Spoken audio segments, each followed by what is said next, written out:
Coming up. So dogs have, on average, 300 million scent receptors compared to humans that have about 400. So they are basically the best tool that money can buy. For Vault Studios, I'm Reed Redmond. You're listening to The Daily Crime.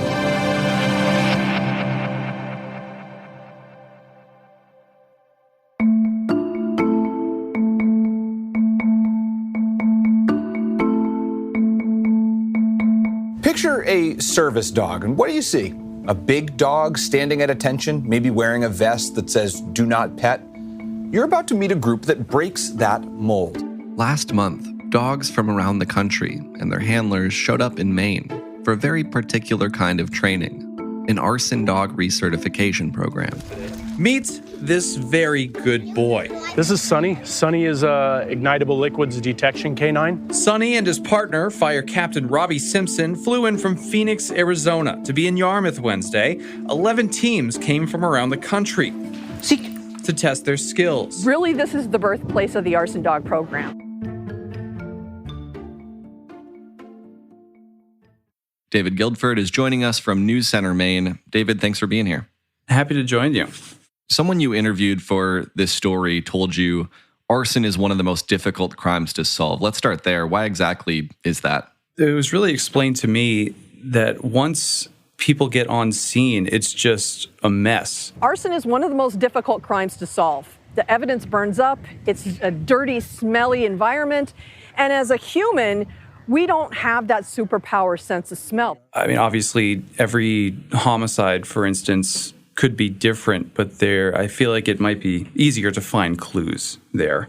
Whereas you're not trying to solve something in a building that's burnt down, usually, if it's like a murder or an assault or some kind of car accident. So when people get on scene to investigate, it's usually a building that's just destroyed. And their job as investigators, whether that's through the police department or the fire marshal's office, is to determine the source of it. And was this done illegally, or was this just a tragic accident? And so that's where they need a little help.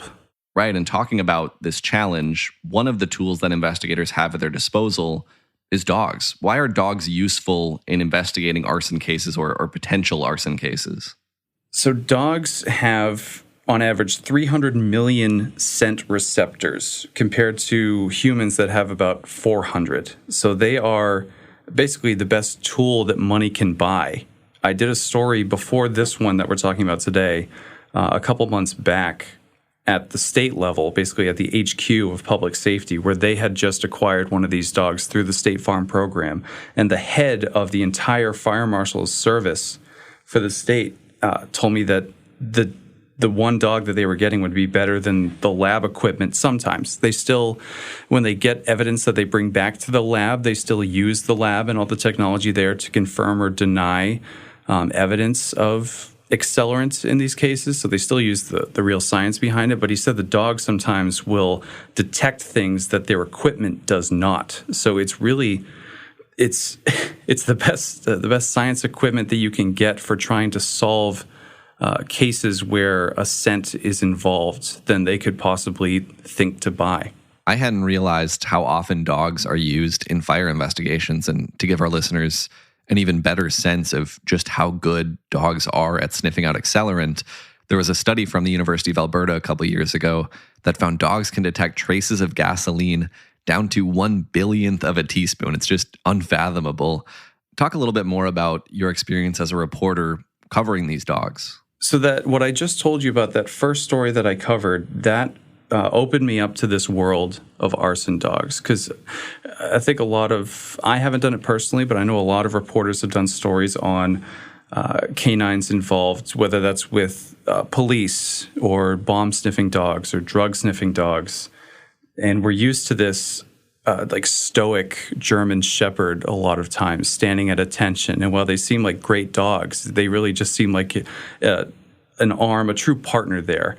What really struck me about this was when I went to this demonstration where the state acquired one of these new dogs. It was a yellow lab. It was just this happy, bouncing, bumbling dog that was so just happy to interact with people. And the dog's handler said, yes, go ahead. Like, we want the dog to interact with kids, with families, and it would go over and sniff and lick and lay down for its belly to be rubbed. But then, as we might get into a little later, as soon as the handler puts on this pouch that has food, that is a trigger for the dog that they know it's time to go to work. And so the dog pays attention to the handler again. It's remarkable. But the fact that they use basically one of the most common companions for their work, these labs, these Labrador retrievers, is what really stuck out to me and wanted me to pursue this second story, what we're talking about today, where all these dogs came to be trained in Maine. Let's talk about that. Tell us about this training and recertification event that you attended a little while back. It's interesting. I spoke with a woman from State Farm who helps to run the program. And State Farm, I didn't want to do an ad, of course, like an infomercial for State Farm, but they committed back in the early 90s to starting this program because it helps them and their business to be able to root out, whether that's to confirm or deny, any nefarious acts when it comes to fire damage to buildings. And so they determined that this would save them money. It would save their clients potential money. And so they invested in this program to purchase and pay for the training of scores of dogs across the country. And it just so happens that Maine, as it was relayed to me, not just by State Farm, but by these dogs' handlers from the various fire and police departments, that they can either go through the State Farm program to get this recertification to prove and recertify that their dogs are still, as productive and capable as they were before. They could either go through the State Farm program, this private route, or they could go through the ATF. And that's about it. I mean, I think there are some other niche services that offer training and things like that for dogs. But if you want to get an official recertification, this program that they host in Yarmouth is really one of the premier ones in the country and one of the few options. What does that recertification process actually entail? What happens when these different teams show up? So they all show up, and it had all the makings of a barbecue, just without the brats. They showed up in their various colored cars from Pennsylvania and New York and all over, and they were just meeting and interacting with the dogs, with the handlers, and then some of the people from State Farm brought their families by to watch, and they got to interact with the kids there too.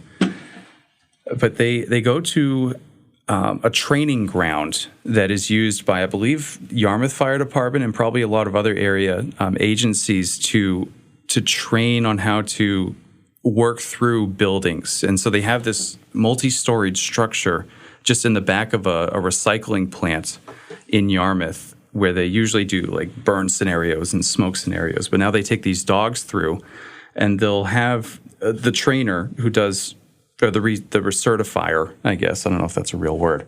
But they have this gentleman who's been doing this for years through this program who will send the dog and the handler to another room. He will take an eyedropper, essentially, of a diluted, evaporated gasoline mixture. And he'll sprinkle literally 1 or 2 drops in a portion of the room, allow the dog and the handler to come in, and then they will do their work. As if you've seen the story, they have a couple commands. The handler will say, "Seek," and he'll wave his arm, and the dog will go through and sniff. And then if and when the dog, I haven't seen a dog fail to do this yet, when they find the scent, they will stick their nose down at it, they will sit, they will look up at the handler, and they will point their nose back down at the source to say, "Hey, I did it." Seek. Silver here and her 300 million scent receptors pass each time. And they get a reward at the end of that. They get some food. Good girl. Good girl.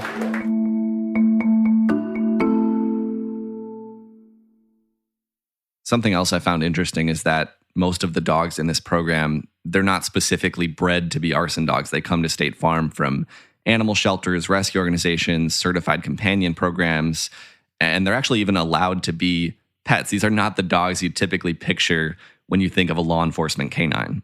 They are allowed to be pets. They are lifelong companions with their handlers. And building off a little bit of an earlier point that I made, just how astonished I was that they were all labs. Every single one was a lab. I think most of them were yellow labs at this training, and there were probably almost a dozen of them. So what really stuck out to me, not just about the breed of the animal, that just about all of these dogs, they were all labs. Just about all of them were yellow labs at this training in Yarmouth. This handler from Phoenix, he's the fire captain, Robbie Simpson, and his dog is named Sonny.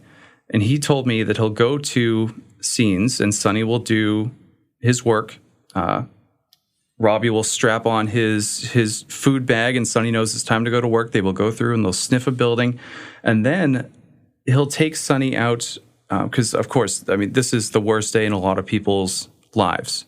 And so a lot of times the homeowner will be there, their family will be there, and he will take off his food belt so Sonny knows it's okay to relax, and he will take Sonny to the family, and if they find out that they're dog lovers, he'll let them interact, and it could make their day a little better. They're having a terrible day, one of the worst days of their life. And when you know they're animal lovers, sometimes I'll bring Sonny out and just have him go say hello. And then sometimes other people will be there. Robbie said he'll even get tips from the police, like, hey, we've had some tips that maybe we know who might have done it. There's a person who might seem to be not who they portray themselves to be at the scene. And so he'll walk Sonny over there just casually. And then he told me that more than once someone said, oh, like, I love your dog. Like, do you mind if I pet them? And Robbie says, oh, yes, of course. And he'll put on his food bag very nonchalantly. It's like a fanny pack almost. He'll put it on nonchalantly. And they'll walk up to this person and they'll pet the dog. The suspect wants to pet the dog and look innocent. And I let him pet and play. And at the same time, Sonny's getting a sniff. And so if Sonny alerts that they're smelling an accelerant on this person's hand, the dog will sit. The person still doesn't know what's happened at this point, and then police will walk up with handcuffs and they'll be arrested. Because Sonny's, they rely on these dogs so much and they're so good at their job that is, obviously it's not necessarily going to get a conviction. The evidence still needs to go to a lab, but that will be used in an arrest, that these dogs will alert that they have found an accelerant on a person. You mentioned this training is paid for by State Farm, that they have an interest in this. What are the costs here? How expensive would it otherwise be if I'm, a fire department and I want to buy and train an arson dog? Yeah, so the representative from State Farm said that for these accelerant detecting canines, they cost about $25,000 each, both to buy and then to train to do their job, which seems like a lot of money.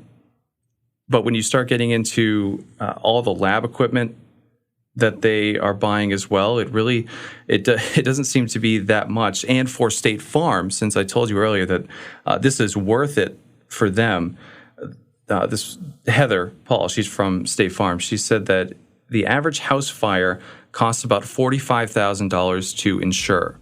So these dogs, for them, even if they didn't care about the dogs, even if they weren't trying to make a difference, just in business sense, the dogs pretty much pay for themselves early on. David Guildford with News Center Maine. Thanks for sharing the story. Happy to share. These are some truly incredible dogs. Happy to tell their story. And thank you for listening to this episode of The Daily Crime. We're right here with a new one every day of the week, Monday through Friday, so make sure you're subscribed to or following the podcast wherever it is you're listening right now. If you're looking for something else to listen to, you can head over to vaultstudios.com for a full list of our shows that includes our weekly podcast, True Crime Chronicles. That'll do it for this one. Until next time, for Vault Studios, I'm Reed Redmond.